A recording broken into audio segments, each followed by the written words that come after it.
I haven't done my makeup in like basically a week, and I decided why not sit down and just do your makeup, even though it's probably not going to look that great, like you would normally, because it's good for us to keep doing things like we normally would, just not outside. Hi guys, I'm Kat and welcome back to my channel. Today we are going to be doing another state urban legends.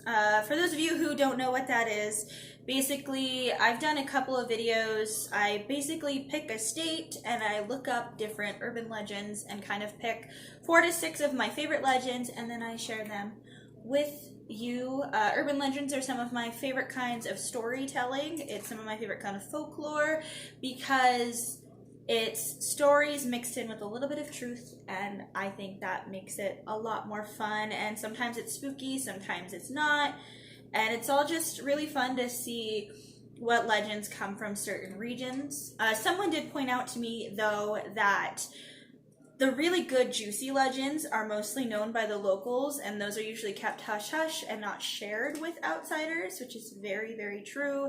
I know I've met people here in Utah that are like that, who don't want to share these urban legends with people who they don't trust or don't know, which those are the good ones. But typically the ones that you find on the internet, those are the ones that everybody knows, but they're special little nuggets of gold from the locals.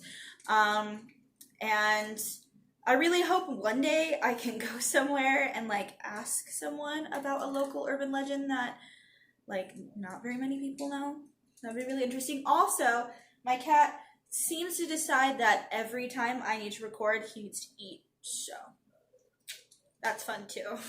But anyway, this is State Urban Legends Connecticut edition.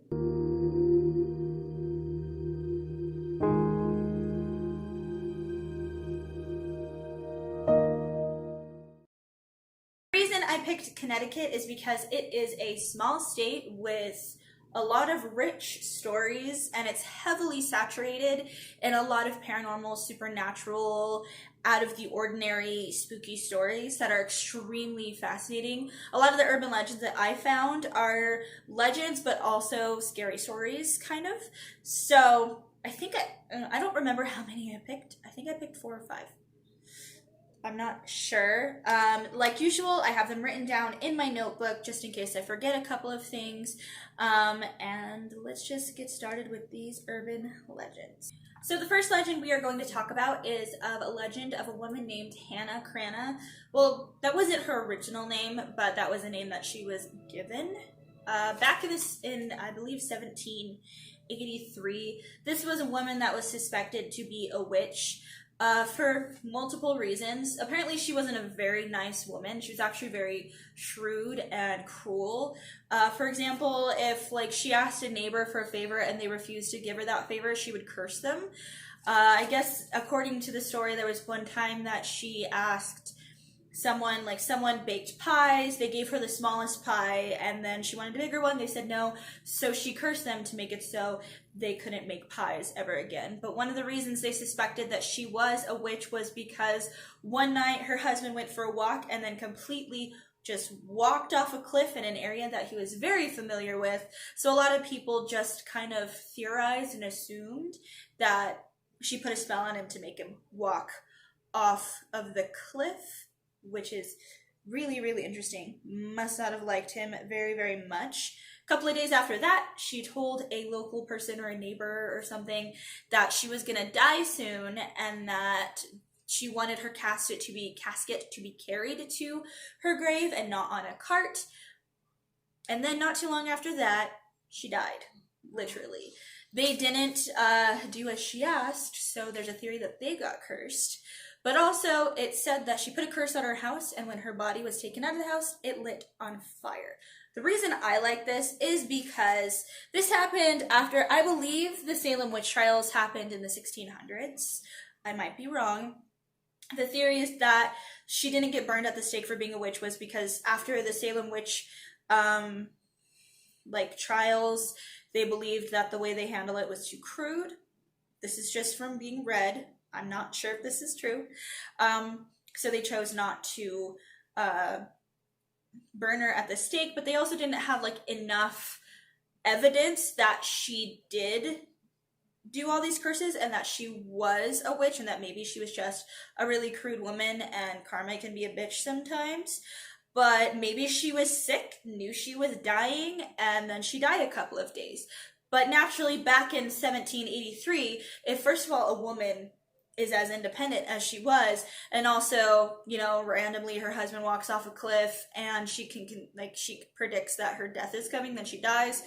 Of course, back in the day, a lot of people would believe that she is a witch, and she could potentially been a witch. She could have potentially been able to hand out curses and been able to predict her death. It is entirely possible if you believe in that kind of thing. The second legend or story that I found extremely fascinating is the Gardner Lake house. So apparently a family lived on the lake in 1895. They lived on one side of the lake, but they wanted to move to the other side of the lake. So they decided to move literally the entire house across the frozen lake during the winter so they could just move the house. So they put it on wooden planks so they could just slide it, and that it would take about maybe 2 days to do that. The family decided to call it one night after they had done a lot of movement of the house, and naturally the next day when they decided to continue the moving, the ice broke and the house started to sink. Apparently they were able to get into the house and then take some of their easily like movable items, but they couldn't take the heavier items, and then the house sank. The legend is that there's an entire house at the bottom of this lake, including mostly the reason why this legend is so popular is the piano. So the reason the piano is extremely popular within this legend is because a lot of people have said that when you go to the lake, you can hear piano music playing from all directions and you don't know where it's coming from. And it's said that a lot of scuba divers have told a lot of stories about seeing the house and even the piano in it on the bottom of the lake. I find this very fascinating because I don't know science or anything, but I feel like the house would start to fall apart after a while if it was still underwater.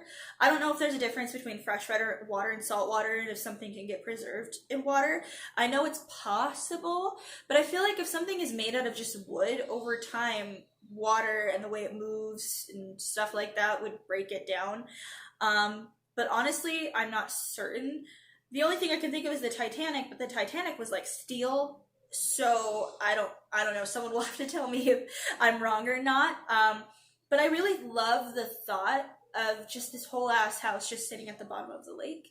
I find that really creepy and interesting, and a lot of people have theorized that maybe ghosts are attracted to the house at the bottom of the lake and play the piano, or it's just kind of like the energy of the essence of the house saturated the lake, or possibly after the family died, they came back to the house that they loved at the lake. I don't know.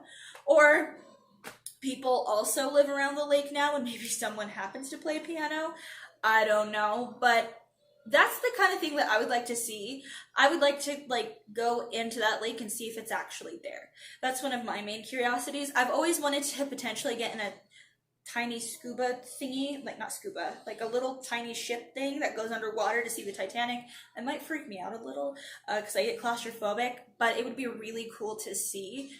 And it'd be really cool if that's true, because it's like a literal preserved like part of history at the bottom of this lake of a family that just wanted to move to the other side. And I'm sure back then building a new house would be more expensive, and so it was probably easier to move it, literally, but I don't know, I feel like it was more trouble than what it was worth. The third legend is a classic because every single state has a story like this. So I've mentioned in other videos that every state has a Bigfoot story. Every state has some kind of creature or something like that that people have seen or experienced within that area, but Connecticut has their unique one, which is the, I'm gonna say this wrong, Winstead Wildmen. So this also happened in 1895, just like that house did. I guess the Winstead Herald, which I think is a paper, I'm assuming, got a report of a very, very large man that was covered in hair from head to toe, long black hair running out of some bushes. I guess a man was named Riley Smith was with his dog, and he was just like picking berries, doing his thing. And he witnessed this very large man covered in long black hair run out of the bushes, and of course it scared the crap out of both him and the dog naturally. Over a couple of weeks, other people, I believe 2 other people, saw the same sighting with the same description. But what makes this really interesting is after those 3 sightings, nobody saw him or saw this creature until 80 years later, when 2 other men saw this creature, same description as the one from 80 years ago. Now, here's the thing with this. Here's the thing. Some people have said that it's just a really tall man with long black hair. Other people have said that this is a tall 300-pound creature with long black hair. Now, I don't remember what the condition is, but I believe there's a condition that you can have where you grow hair all over your body, which granted, humans grow hair all over their body anyway, but this is like long hair. And I believe back then, anything like that was considered strange. Anything like that was considered wrong, essentially, and was considered inhuman. So this could have very well just been a man who happened to have this disease or condition that made him just grow hair in large amounts everywhere, and he just maybe happened to live in the forest, or was just in the forest minding his own business, and that scared the shit out of everyone. Or it could have been a Bigfoot. I always wonder if maybe this Bigfoot creature just travels along the country scaring people, just, doing his thing, living his life, and maybe it's the same creature, or it's a shapeshifter and can shift to different creatures. Maybe it was a wolf man, maybe it was a yeti, or maybe, again, it was just a guy who happened to have a condition. Again, I am not certain.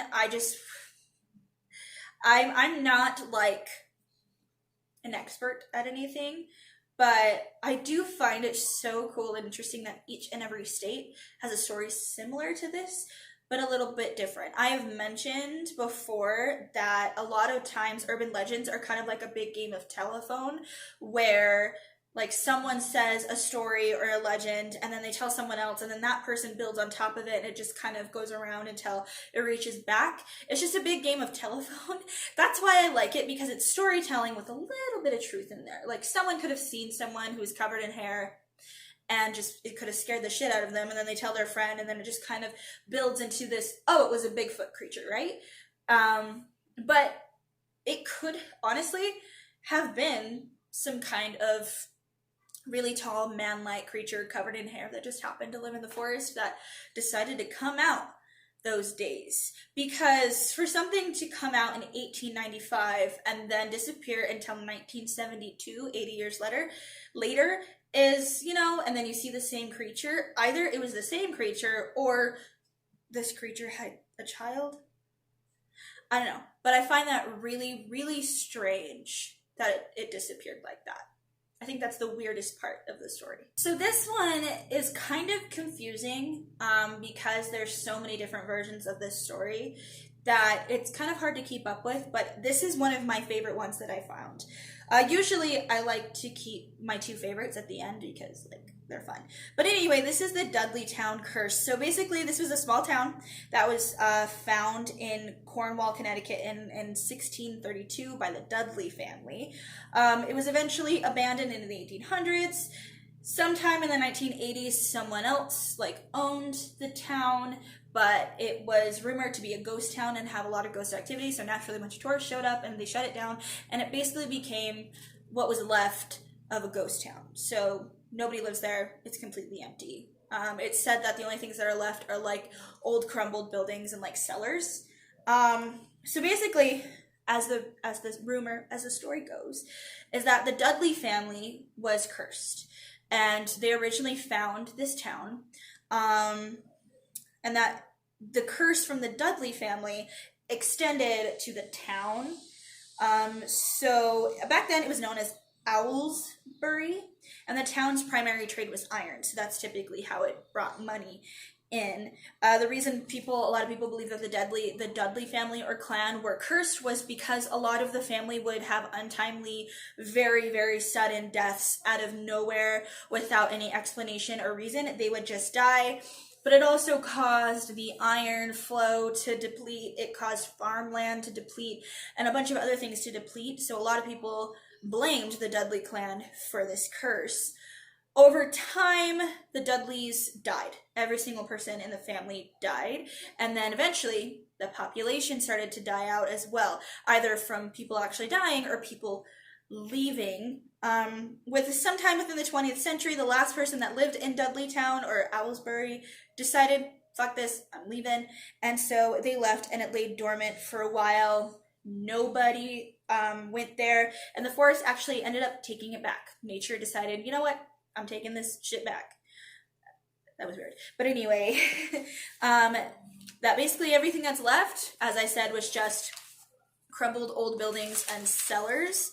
And that is just a tiny little old ghost town that the populace usually can't go around because people like to fuck that shit up. People, when they hear about ghosts and potential creatures, they show up. They're like, I don't care if this place is owned or if I have permission. I'm going there.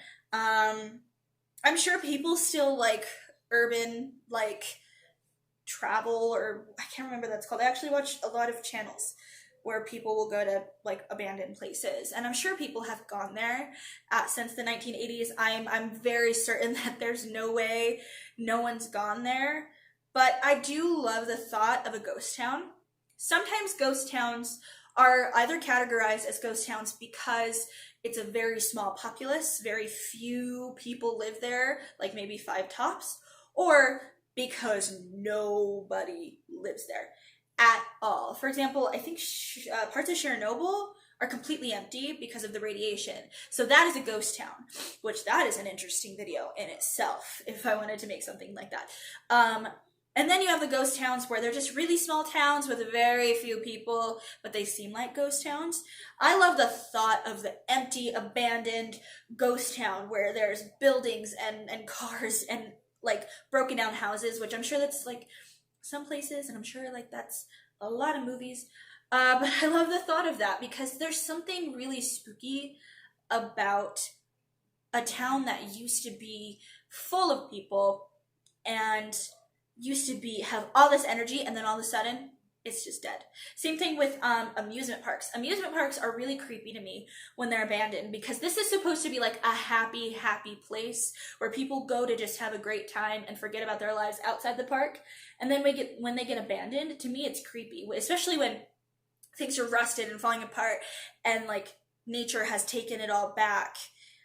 That's creepy to me because it's almost like a person that died and it's just left empty. And I think that's so fascinating to like, or abandoned houses, just abandoned houses alone. I think locations and objects and like walls and stuff like that have more energy attached to them than people do. Because, for example, I've been in this apartment for almost a year. It'll be a year on April 13th, but I'm sure these walls have been saturated with my energy of all kinds. And when I leave, that energy is still gonna be here. And it's so interesting to think that, or I think objects can. Like, for example, I wear this necklace all the time that I'm conveniently not wearing. I'm sure that necklace has so much energy from me that from years from now, if I keep that necklace and save it, my energy is still going to be connected to it. So the thought of a ghost town is extremely fascinating for multiple reasons, not just for the spooky energiness, but just for the energy, like not for the energy, for the history of it. Why, like, what was it like in its heyday and why did it fall apart? That kind of stuff, the history for me is so fascinating. And the last legend is actually my favorite one because it's the creepiest, but also has some truth attached to it. You'll see what I mean when I tell you. So basically, that is the little village. Wow, I forgot what it is. It's my favorite one, but I forgot it. Hold on. Let me find it. Okay, it's Little People's Village in Middlebury, Connecticut. So this one I find creepy and really fascinating. This is one of the ones that has multiple stories. This one is a great example of the game Telephone because there's different levels of different stories when it comes to this. So basically in the forest in Middlebury, there is a bunch of little tiny old doll-sized houses just in the forest. One of the versions of this story is that a man and his wife lived in a house nearby, and that his wife was a witch, and that she was seeing fairy people around the forest around their house, and that she told him that he had to make little houses for them to live in. Which is just a little odd, and also fairies can be really mischievous bitches, so why would you want that? I'm just saying. The fairies that I know about or read about are not like your fun Tinkerbell. They're a lot more mischievous. But my favorite story is a little more messed up, naturally. Like, why wouldn't it be? So my favorite side of the story is basically it was just a man living alone in this house, and he started to hear voices in the forest, basically telling him that he had to build these little houses for the little people. He ended up building all these houses, and apparently, according to the story, the voices in his head actually started to drive him insane to the point where he took his own life. There is a theory that when you go see these houses, you can actually hear the voices of these little people. And a lot of people have said that the area is haunted, either by the little people or by the ghosts of the people that the little people have harmed, and that there's a lot of negative energy surrounding the little houses.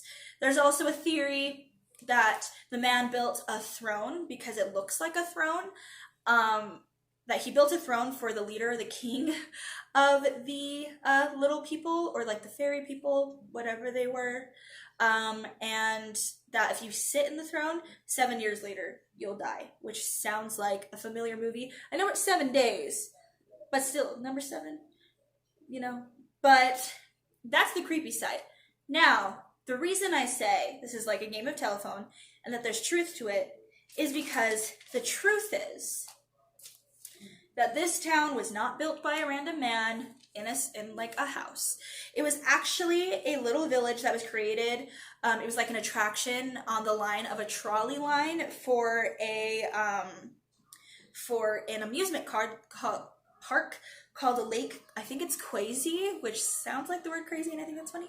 But it was an amusement park, and that it was built in the 20th century, and it was originally known as Fairy Village, which would explain where the fairy part came from in the first story that I told you about the wife.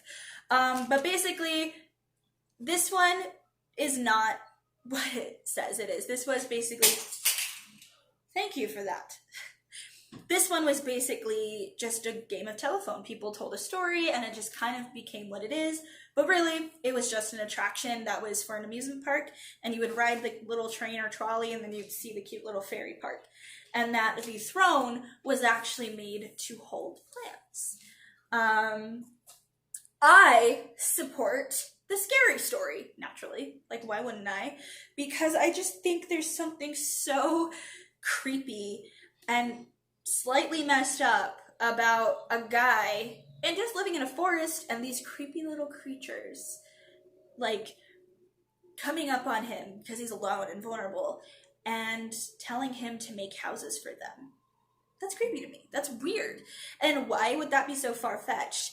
And also, Lake Crazy, I could be saying it wrong, but it sounds like it's Lake Crazy. So, I mean, I'm just saying. Like, that's probably where the story came from, too. If someone heard Crazy, they probably were like, oh, that's crazy. Oh, this is where this came from. So, it's entirely possible. I just like the darker version better than the truth, because the darker version is more fun. Those were a couple of my favorite urban legends from Connecticut. Now, I probably should have put this at the beginning of the video, but I'm gonna put it here. These are all different parts of different stories. There could be different versions of a story that I told, that either contradicts mine or is added to mine.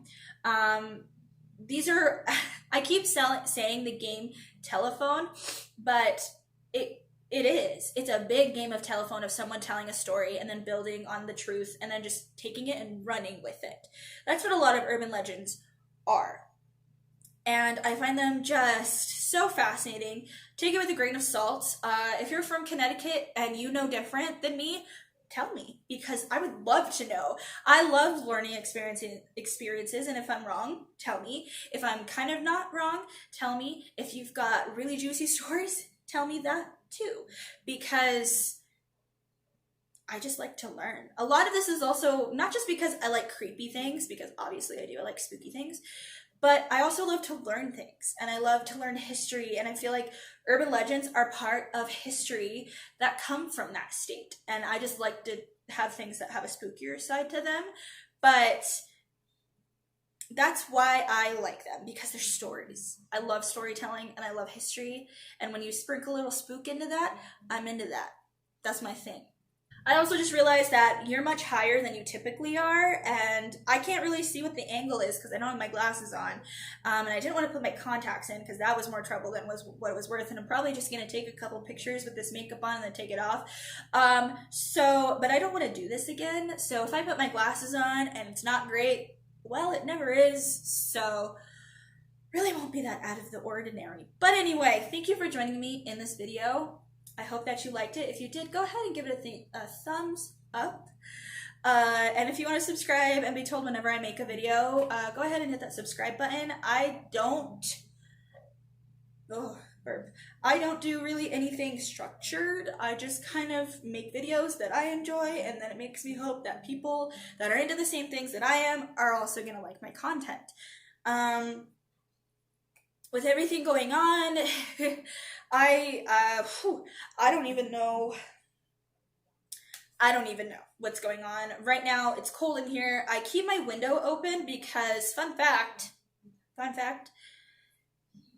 this could not be a fact, but I've heard this, that viruses like to stay in areas that are stagnant. So if you open your windows for a couple hours a day, let the good blood flow, airflow come in. It's also just good for the mindset and to breathe, and also so the air doesn't get stagnant. I think that's a good idea. Also, I prefer, I don't like the cold. I prefer warmth. But when my apartment gets hot, it's so uncomfortable. I'd rather be cold and then just put layers on. Right now I'm cold because I'm literally wearing a crop top and some high-waisted shorts, so I'm kind of chilly.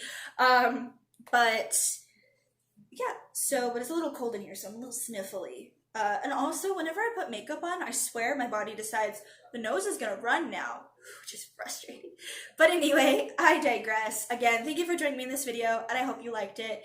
And I hope everybody's being safe out there and being conscientious about what they're doing. Only go out when you need to, because it lowers the risk for you, but most of all, it lowers the risk for someone else. For me personally, I'm not afraid of getting it necessarily. I'm more afraid of giving it to someone who can't recover. I actually saw that on Facebook, basically, and it just resonated with me. It basically said, I'm not afraid of getting COVID-19. I'm afraid of giving it to someone who can't fight it off. And that's genuinely my fear. I don't know if I could fight it off because my thyroid and my immune system, I don't know. I think I could because I refuse. But I know some people around me that can't. And so if you're the same, just stay home and try figuring out ways to get stuff to your place without having to leave, and only go to the store if you have to. Actually, I'm going to show you something real quick okay. This is in no way sponsored because I'm not relevant enough for that, but I have to take medication every day. I've mentioned this before. I have to take 100 micrograms of levothyroxine, or 100 mcgs of levothyroxine for my thyroid, because my thyroid doesn't make enough hormones by itself. But one thing I've been afraid of is, one, having the capability of going to the pharmacy to get my meds. I have to have them every month. And with everything going on, I just wasn't sure if I'd be able to. I don't think the pharmacy would go down. I think the shit would really have to hit the fan. But just in case, I wanted to have the ability to get my meds without having to worry about also going out. I don't drive, so I have to ride a lot of public transit, which is a breeding ground for bacteria of all kinds. So I wanted to find a way that I could get my meds shipped to me. So all I had to do was go downstairs to my mailbox and then come back up. So then I found Honeybee. So Honeybee Health RX, you can find it on Instagram, you can find it on Google, that basically it's an online pharmacy that will ship your meds to wherever you live, your house, your apartment, whatever. So this is my bottle for Honeybee. It's so difficult to see it because I suck. But basically, I was able to get 3 months worth of my meds, so that way I didn't have to worry about it. Also, currently, I'm unemployed and I don't have money coming in right now, so the thought of not being able to get my meds financially was also scaring me. So now I have at least 4 months worth, adding what I had previously. So now for about 4 months, I'm not going to have to worry about my medication until I have to go back to my doctor to get a blood test to see if I need a different level. So I highly recommend, if you're someone that has to take medication every single day of your life, look up Honeybee, see what they're about, and then see if that's something that you want to try. All you have to do is have your pharmacy or your doctor fax them or email them your RX number, just to be able to confirm that you actually take it. And then after that, they will ship it to your apartment or house. It's not very expensive. It's actually really cool, and it takes out the stress and hassle of having to go to a store, which is great for me because I don't like going to Walmart. And also, it makes it more safe for nowadays, so you don't have to risk going out and potentially spreading if you're carrying it or potentially getting the virus. So yeah. Anyway, there's my fun PSA for those of you who do take meds. But again, thank you for joining me in this video. I hope you liked it, and I hope that you have a wonderful day and a beautiful night. And this is Kat signing off. I'm gonna make myself a root beer throat. Why can't I talk today? I'm gonna make myself a root beer float. Goodbye.